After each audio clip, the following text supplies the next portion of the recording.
Election സമയത്ത് ഏറ്റവും കൂടുതൽ ഒരു കേട്ട പാട്ടുകളിൽ അല്ലെങ്കിൽ ഹിറ്റായ പാട്ടുകളിലൊന്നാണ് അയ്യപ്പന്റെ ഒരു പാരഡി ഗാനം. അതായത് എലക്ഷനും സഖാക്കൾ ചെയ്ത കുറച്ച് ക്രൂരതകളും അയ്യപ്പന്റെ ഒരു ഭക്തി ഗാനം കൂടെ മിക്സ് ചെയ്തിട്ട് ഒരു പാരഡി ഗാനം ഇറക്കി. അത് വളരെ വലിയ രീതിയിൽ ചർച്ചയാകുകയും ആ പാട്ട് എഴുതിയത് ആരാണെന്ന് അതിന്റെ അണിയർ പ്രവർത്തകരൊക്കെ സോഷ്യൽ മീഡിയയിലൂടെ എല്ലാവരും കണ്ടതുമാണ്, ആരാണെന്നൊക്കെ വൈറലായതുമാണ്. അപ്പൊ ഈ ഒരു സംഭവത്തില് ഇപ്പൊ ഒരു പരാതി വന്നിരിക്കുകയാണ്. തിരുവാഭരണ സംരക്ഷണ സമിതി അധികൃതരാണ് ഇതിനെതിരെ പരാതി നൽകിയിരിക്കുന്നത്. ഇത് അയ്യപ്പനെ അവഹേളിക്കുന്ന തരത്തിലുള്ളതാണ് എന്നാണ് അദ്ദേഹം പറയുന്നത്. പക്ഷെ നേരത്തെയും ഇത്തരം പാരഡി ഗാനങ്ങളൊക്കെ വന്നിട്ടുണ്ട്. അത് ഈ ഒരു സമയത്ത് ഇത്രയും കൊട്ടിഘോഷിക്കാൻ അല്ലെങ്കിൽ ഇത്രയും ഒരു പ്രശ്നം ഉണ്ടാവാനുള്ള കാരണം എന്തായിരിക്കും?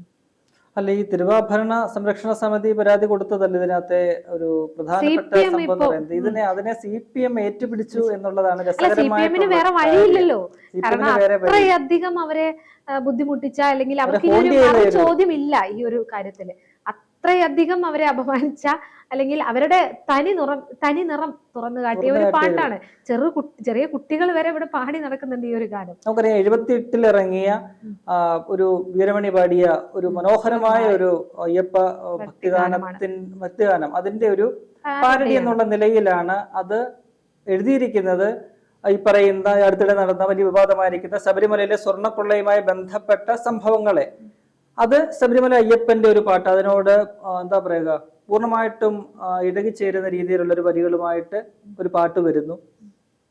പോറ്റിയെ ഉൾപ്പെടെ അതിനകത്ത് കഥാപാത്രങ്ങളാക്കിക്കൊണ്ട് ഈ പറയുന്ന സഖാക്കന്മാരെ കഥാപാത്രങ്ങളാക്കിക്കൊണ്ട് ആ സ്വർണ്ണക്കൊള്ളയെ അനാവരണം ചെയ്യുന്ന, അത് ജനങ്ങളിലേക്ക് പെട്ടെന്ന് തന്നെ കൺവേ ചെയ്യുന്ന രീതിയിൽ സ്ട്രൈക്കിംഗ് ആയിട്ട് കൺവേ ചെയ്യുന്ന, ഒരു പക്ഷേ ഈ അടുത്ത കാലത്ത് നമ്മൾ 2000-ന് ശേഷമൊക്കെ ഒരുപാട് പാരഡി ഗാനങ്ങൾ ഈ തെരഞ്ഞെടുപ്പ് സമയത്തൊക്കെ നമ്മൾ ധാരാളം കണ്ടിട്ടുണ്ട്, ആസ്വദിച്ചിട്ടുണ്ട്. പക്ഷേ ഇതുണ്ടാക്കിയ ഒരു ഇമ്പാക്ട് എന്ന് പറയുന്നത് വളരെ വലുതാണ്. കാരണം ഒരു എന്താ പറയുക, ഒരു സമകാലിക സംഭവം, ഒരു സംസ്ഥാനത്ത് തന്നെ വലിയ ചർച്ചയിൽ നിൽക്കുന്ന ഒരു സംഭവം, അതിനെ ഈ താഴെ സാധാരണ ജനങ്ങളിലേക്ക് പോലും ആഴ്ന്നിറങ്ങുന്ന തരത്തിലേക്ക് ഒരു പാട്ട്, അത് നമുക്കറിയാമല്ലോ 78-ൽ ഇറങ്ങിയ ഒരു പാട്ടാണ്, 10-50 വർഷത്തോളം ആകുന്നു. അത്രയും കാലം ജനങ്ങളുടെ മനസ്സിൽ നിൽക്കുന്ന വളരെ മനോഹരമായിട്ടുള്ള ഒരു പാട്ടിന്റെ ഇതാകുമ്പോഴേ അത് ആളുകൾക്ക് ഒരു എന്താ എഗൻസ്റ്റ് ആയിട്ട് ആളുകൾ ഒരുപാട് എന്താ പ്രതിഷേധിക്കുന്ന അല്ലെങ്കിൽ അവർക്ക് വിമർശനമുള്ള ഒരു സംഭവത്തില്, അതെ അതെ അതെ അതെ ജനങ്ങൾക്ക് ഒരു അമർഷമുള്ള ഒരു സംഭവത്തില് ഒരു പാട്ട് വരുമ്പോൾ അത് ഉണ്ടാക്കുന്ന ഒരു ഇമ്പാക്ട് എന്ന് പറയുന്നത് വളരെ വലുതാണ്. അത് CPM-നെ സംബന്ധിച്ച് വലിയൊരു അടി ഉണ്ടാക്കിയ കാര്യമാണ്. അപ്പോൾ ഈ നമ്മൾ കഴിഞ്ഞ 2-3 ആഴ്ചയായിട്ട് ഈ പാട്ടുകൾ സോഷ്യൽ മീഡിയയിലൂടെയും അല്ലാതെയും എല്ലാം ധാരാളം കേൾക്കുന്നുണ്ട്, ആസ്വദിക്കുന്നുണ്ട്, എല്ലാം ചെയ്യുന്നുണ്ട്. അത് ഈ പ്രചരണ രംഗത്തൊക്കെ നമ്മൾ ധാരാളം കേട്ടതാണ്. അപ്പോൾ അതിനെതിരെ കഴിഞ്ഞ ദിവസമാണ് ഈ ഇലക്ഷനും എല്ലാം കഴിഞ്ഞില്ലേ, പശു ചത്ത് മൂരിലെ പുളിയും എല്ലാം പോയെന്നൊക്കെ പറഞ്ഞ പോലെ ഇതിലെ ഇലക്ഷൻ എല്ലാം കഴിഞ്ഞ് റിസൾട്ട് എല്ലാം വന്ന് CPM നല്ല വൃത്തിയായിട്ട് തോറ്റു, BJP-ക്കും നല്ല രീതിയിൽ തിരിച്ചടിയൊക്കെ കിട്ടിക്കഴിഞ്ഞപ്പോൾ തിരുവാഭരണ സംരക്ഷണ സമിതി എന്താ പറയുക, ഈ പറയുന്ന പോലെ ഭക്തരുടെ വികാരം വ്രണപ്പെട്ടു, ഹിന്ദു മതവികാരം വ്രണപ്പെട്ടു എന്നൊക്കെ പറഞ്ഞുകൊണ്ടാണ് DGP-ക്ക് കൊണ്ട് പരാതി കൊടുത്തത്. അടിയന്തരമായിട്ട് പിൻവലിക്കണം, ഇത് റദ്ദ് ചെയ്യണം എന്നൊക്കെ പറഞ്ഞുകൊണ്ട് DGP-ക്ക് കൊണ്ട് പരാതി കൊടുക്കുന്നു. അത് പറയുന്ന അപ്പൊ ഒടുവിൽ മനസ്സിലാക്കുന്ന അനുസരിച്ച് അത് ക്രമസമാധാന ചുമതലയുള്ള ADGP-ക്ക് അത് കൈമാറി. കേസ് ഇതുവരെ എടുത്തിട്ടില്ല. നിയമോപദേശം പോലീസ് തേടുന്നുണ്ട്, അത് കേസ് എടുത്താൽ നിലനിൽക്കുമോ, കേസ് എടുക്കാൻ പറ്റുമോ എന്നുള്ള കാര്യങ്ങൾ. ഒരു കാര്യം കൂടെ വരുന്നില്ല, ഇതൊരു പെരുമാറ്റച്ചട്ട അതിലേക്ക് ഞാൻ വരികയാണ്. അത് ഇന്നലെ ഈ ആചാര സംരക്ഷണ സമിതി ഇത് കൊടുക്കുന്നു. അതിനകത്തൊക്കെ പുതുമയൊന്നുമില്ല, അവർ അത്തരത്തിലുള്ള സംഭവങ്ങളൊക്കെ ചെയ്യും. പക്ഷെ എന്താ പറയുക, ഈ പറയുന്ന മതവികാരം വ്രണപ്പെട്ടു അല്ലെങ്കിൽ ഭക്തരുടെ വികാരം വ്രണപ്പെട്ടു എന്നൊക്കെ പറയുന്നത് എവിടെയാണെന്ന് മനസ്സിലാകുന്നില്ല. ഇത്രയും കാലത്തിനിടയ്ക്ക് ഒരാള് പോലും, ഭക്തരെന്ന് പറയുന്ന ഒരാള് പോലും ഇതിനെതിരെ ഒരു വരി പൊതുസമൂഹത്തിൽ പറയുകയോ സോഷ്യൽ മീഡിയയിൽ പോലും കുറിക്കുകയോ ഒന്നും ചെയ്തിട്ടില്ല. നമുക്കറിയാമല്ലോ, ഇത്തരം വിഷയങ്ങളിലൊക്കെ തന്നെ പ്രതികരിക്കേണ്ട ധാരാളം സംഘപരിവാർ സംഘടനകളുണ്ട്, നമുക്കറിയാം അല്ലെ, ഒരുപാട് സംഘപരിവാർ സംഘടനകളുണ്ട്, അതിന്റെ നേതാക്കന്മാരുണ്ട്. അവരൊക്കെയാണ് ഇത്തരത്തിലുള്ള വർഗീയത കുത്തിപ്പൊക്കിക്കൊണ്ട് വരേണ്ടത്. അവരും തന്നെ ഈ കാലഘട്ടത്തിൽ ആരും കണ്ടില്ല, ഒരു വ്യക്തി പോലും, സാധാരണ ഒരു വ്യക്തി പോലും ഇത് ശരിയായ കാര്യമല്ല എന്ന് പറഞ്ഞ് എഴുതിയിട്ടില്ല, ഒന്നുമില്ല. കാരണം അതങ്ങനെ കാണേണ്ട കാര്യമല്ല, അത് വേറൊരു സംഭവമാണ്. ഒരു പാരഡി ഉണ്ടായി, അത് ജനങ്ങൾ ഏറ്റെടുത്തതാണ്. അപ്പോൾ ഇന്നലെ ഈ സംഭവം വന്നതിന് പിന്നാലെ പത്തനംതിട്ടയിൽ നമുക്കറിയാമല്ലോ, ശബരിമല സ്ഥിതി ചെയ്യുന്ന ജില്ലയാണ്. അവിടുത്തെ CPM-ന്റെ ജില്ലാ സെക്രട്ടറി ആയിട്ടുള്ള രാജു എബ്രഹാം, അദ്ദേഹം മുൻ MLA ഒക്കെ തുടർച്ചയായിട്ട് റാന്നി മണ്ഡലത്തിൽ നിന്നും വിജയിച്ച് 4-5 തവണ വിജയിച്ചു വന്ന അത്തരത്തിൽ വലിയ സമുന്നതനായിട്ടൊരു നേതാവാണ്. ഒരുപക്ഷെ മികച്ച ഒരു CPM നേതാവ് എന്നുള്ള നിലയിലും ഒപ്പം അതിലുപരി നിയമസഭാ സാമാജികൻ എന്നുള്ള പേരെടുത്ത ഒരു വ്യക്തിയാണ്, എല്ലാവരും ആദരിക്കുന്ന ഒരു നേതാവാണ്. അദ്ദേഹത്തെ പോലെ ഒരു വ്യക്തി സ്വയം എന്താ പറയുക ചെറുതാവുന്ന ഒരു കാഴ്ചയാണ് ഇന്നലെ കണ്ടത്. അദ്ദേഹം ഈ പരാതിക്ക് പിന്നാലെ അദ്ദേഹത്തിന് പ്രതികരണം തേടിയപ്പോൾ അദ്ദേഹം പറയുന്നത് വളരെ ഗൗരവതരമായ ഒരു കാര്യമാണിത്, ഈ ഭക്തരുടെ വികാരം വ്രണപ്പെടുന്ന സംഭവമാണ്, അതിനെതിരെ പരാതി കൊടുത്തിട്ടുണ്ടെങ്കിൽ അത് ഗൗരവമായിട്ട് തന്നെ കാണണം, അങ്ങനെയാണ് ഇങ്ങനെയാണെന്നൊക്കെ അദ്ദേഹം പറയുകയാണ്. അപ്പോൾ അദ്ദേഹം ചിന്തിക്കേണ്ട 1-2 കാര്യങ്ങളുണ്ട്. ഈ ഭക്തരുടെ വികാരം വ്രണപ്പെടുകയാണെങ്കിൽ ഇപ്പോഴായിരുന്നില്ല വ്രണപ്പെടുന്നത്. 2018 യുവതി പ്രവേശന സമയത്ത് ഇവര് പോലീസ് സുരക്ഷയിൽ കുറെ യുവതികളെ മല കയറ്റിയപ്പോഴേ അവർക്ക് ഈ ചിന്തയൊന്നും ഉണ്ടായാലേ ഈ ഭക്തരുടെ വികാരം വ്രണപ്പെടുമെന്നുള്ള ചിന്തകൾ അവർക്ക് ഉണ്ടായിട്ടേ ഇല്ല. 2-3 പേരെ അവർ കയറ്റി, അതവിടെ നിൽക്കട്ടെ. അത് കഴിഞ്ഞിട്ട് ഈ പറയുന്ന പോലെ ഭക്തരൊക്കെ തന്നെ വലിയ അവരുടെ ഒരു വികാരമായിട്ട് കാണുന്ന ശബരിമലയിൽ ഈ പറയുന്ന വളരെ പവിത്രമായിട്ടുള്ള വിഗ്രഹത്തിലെ സ്വർണങ്ങളെ കൊള്ളയടിച്ചു കൊണ്ടുപോയി 2 സഖാക്കന്മാര് കൊണ്ടുപോയി.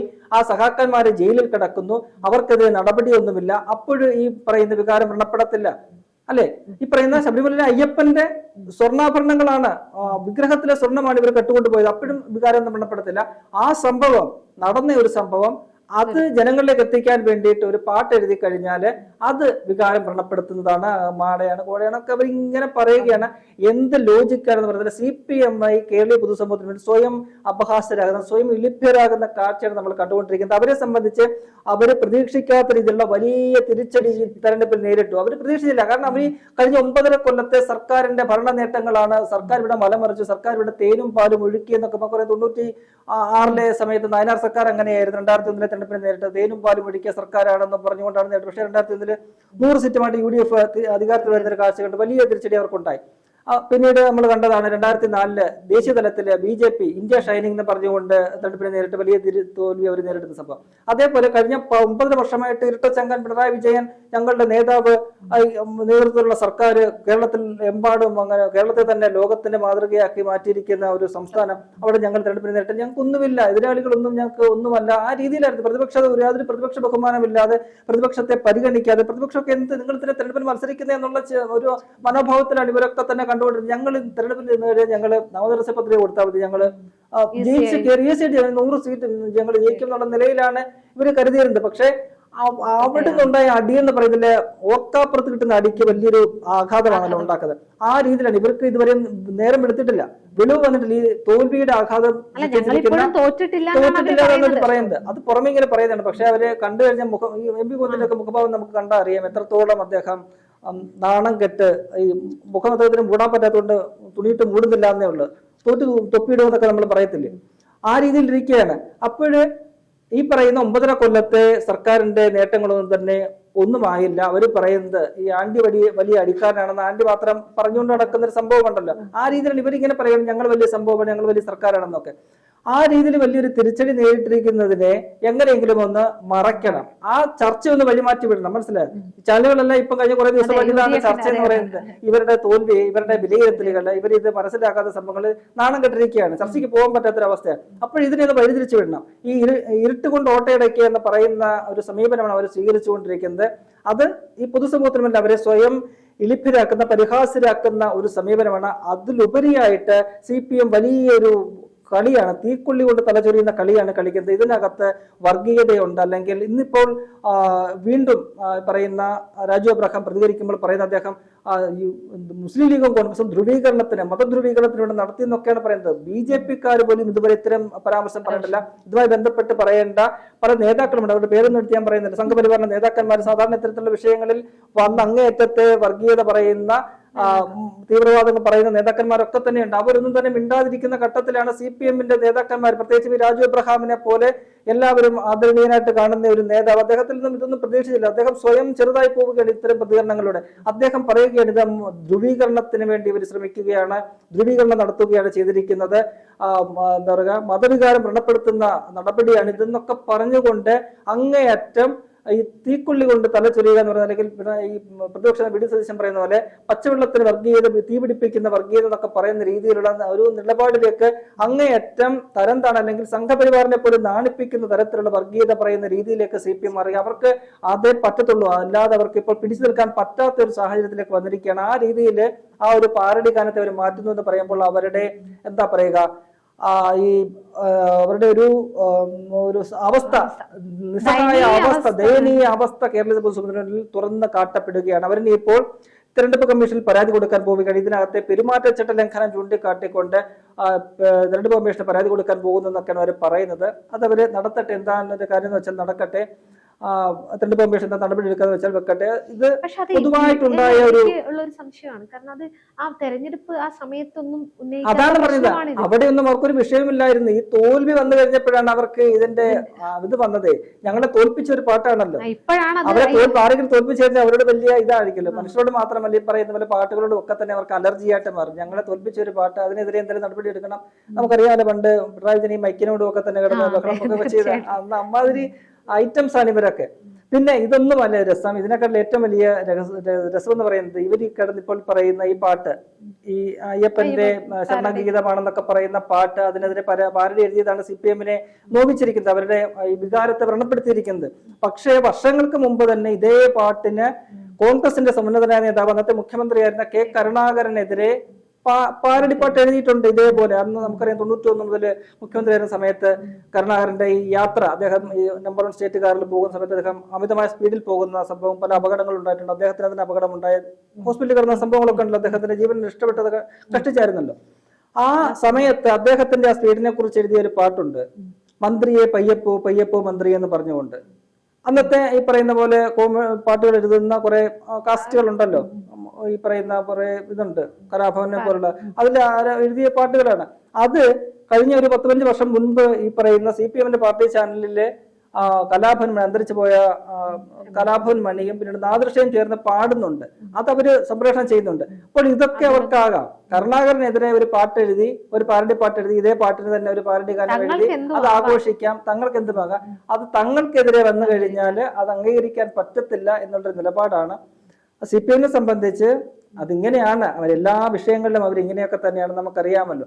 പിന്നെ എന്ന് പറയുന്നത് എന്താ പറയുക, ഈ ആവിഷ്കാര സ്വാതന്ത്ര്യത്തെ കുറിച്ചൊക്കെ വാദോരോധ പറയുന്ന ഒരു പാർട്ടിയാണ്. നമുക്കറിയാം, നേരത്തെ തന്നെ ഈ മാണിക്യമലരായ ഭൂമി എന്ന് പറയുന്ന ഒരു ഇതുണ്ട്, അത് ഒമർ ലുലുവിന്റെ ഒരു സിനിമയിലെ പാട്ടാക്കി എടുത്ത് അത് ചിത്രീകരിച്ചപ്പോൾ അതിനെതിരായിട്ട് കുറെ മുസ്ലിം സംഘടനകളിൽപ്പെട്ട നേതാക്കന്മാരൊക്കെ രംഗത്ത് വന്നു. അന്ന് മുഖ്യമന്ത്രി പിണറായി വിജയന്റെ ഒരു പ്രതികരണമാണ്, അദ്ദേഹത്തിന്റെ ഫേസ്ബുക്ക് പോസ്റ്റ് ഇപ്പോഴും ലഭ്യമാണ്. അത് അദ്ദേഹം പറഞ്ഞതൊക്കെ ആവിഷ്കാര സ്വാതന്ത്ര്യമാണ്, ഇതിനെതിരായിട്ട് വരുന്ന ഇത്തരം ശബ്ദങ്ങളെയൊക്കെ തന്നെ ചെറുത്തു തോൽപ്പിക്കണം എന്നൊക്കെയാണ് പറഞ്ഞിരുന്നത്. ഇപ്പോൾ ഏറ്റവും ഒടുവിൽ നമുക്ക് നോക്കിയാൽ ഈ ആവിഷ്കാര സ്വാതന്ത്ര്യമായിട്ട് ബന്ധപ്പെട്ട് ഈ IFFK നടക്കുകയാണല്ലോ, അവിടെ പ്രദർശിപ്പിക്കേണ്ട പല സിനിമകൾക്കും കേന്ദ്ര സർക്കാർ അനുമതി കൊടുക്കുന്നില്ല.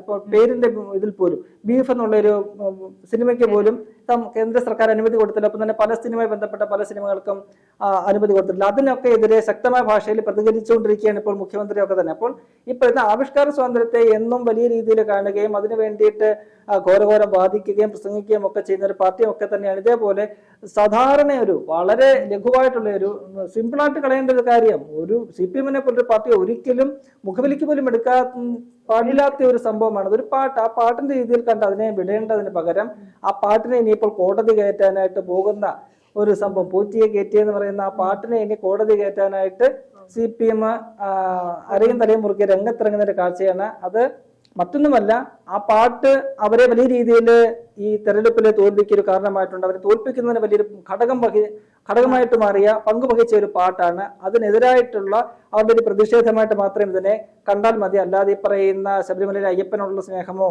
ആ പാട്ട് കൊണ്ട് ഏതെങ്കിലും ഭക്തർക്ക്, സാധാരണക്കാരെ ഒരു ഭക്തർക്കും അവരുടെ വികാരം ഒന്നും വ്രണപ്പെട്ടില്ല. അവരൊക്കെ തന്നെ ഏറെ ആസ്വദിക്കുന്ന, കാരണം ഇവരെയൊക്കെ തന്നെ ഈ പറയുന്ന സഖാക്കളെയൊക്കെ തന്നെ തുറന്നു കാട്ടിയ ഒരു പാട്ടാണത്. അതുകൊണ്ട് അവരെ സംബന്ധിച്ച് ആ രീതിയിലാണ് അവർ കാണുന്നതും ആസ്വദിക്കുകയൊക്കെ ചെയ്യുന്നത്. ഇവരെ സംബന്ധിച്ച്, CPM-നെ സംബന്ധിച്ച് അതിങ്ങനെയൊക്കെ കൊണ്ടുവരണം. അവർക്ക് ഈ പറയുന്ന ഒരു വർഗീയതയാണ് ഇതെന്ന് വരുത്തി തീർക്കണം. അതിലുപരിയായിട്ട് വേറൊരു കാര്യം കൂടി പറഞ്ഞിട്ട്, ഇത് എഴുതിയ ഒരു ആളുണ്ട്, അതാണ് ഇനി ഇപ്പോൾ ഇവരെ ഉയർത്തിക്കൊണ്ട് വരാൻ പോകുന്ന ഏറ്റവും വലിയ പ്രശ്നം. അതാണ് CPM ലക്ഷ്യമിടുന്നത്. അത് കൊളുത്തി വിട്ടിട്ട് സംഘപരിവാറിന് അവർ തിരിച്ചറിയാൻ പറ്റാത്ത രീതിയിലായിട്ടുണ്ട്. അവിടേക്കാണ് ഇവരുടെ ഈ പോക്കെന്ന് നമുക്ക് ഇത് കാണുമ്പോൾ മനസ്സിലാകും. അത് കുറച്ച് കഴിയുമ്പോൾ ഈ പറയുന്ന ഇതുവരെ അനങ്ങാതിരിക്കുന്ന സംഘപരിവാറുകാരെ ഒരുപക്ഷെ അത് ഏറ്റെടുക്കാനുള്ള സാധ്യതയുണ്ട്. കഴിഞ്ഞ അടുത്തിടെയാണ് എഴുതിയ ആളെ പൊതുസമൂഹം അറിയുന്നത്. എല്ലാ ചാനലുകളിലും വിളിച്ച് അദ്ദേഹത്തെ ഇന്റർവ്യൂ എടുക്കുകയും ഒക്കെ തന്നെ ചെയ്തിട്ടുണ്ട്. അപ്പോൾ അദ്ദേഹത്തിന്റെ പേരും നാമവും ഒക്കെ തന്നെ തിരക്കി പോകുന്ന ഒരു രീതിയിലേക്ക് കാര്യങ്ങളെ എത്തിക്കുക എന്ന് പറയുന്ന അങ്ങേയറ്റം അപകടകരമായ ഒരു രാഷ്ട്രീയമാണ്, ഒരു കളിയാണ് CPM കളിച്ചുകൊണ്ടിരിക്കുന്നതെന്ന് മാത്രമേ പറയാനുള്ളൂ.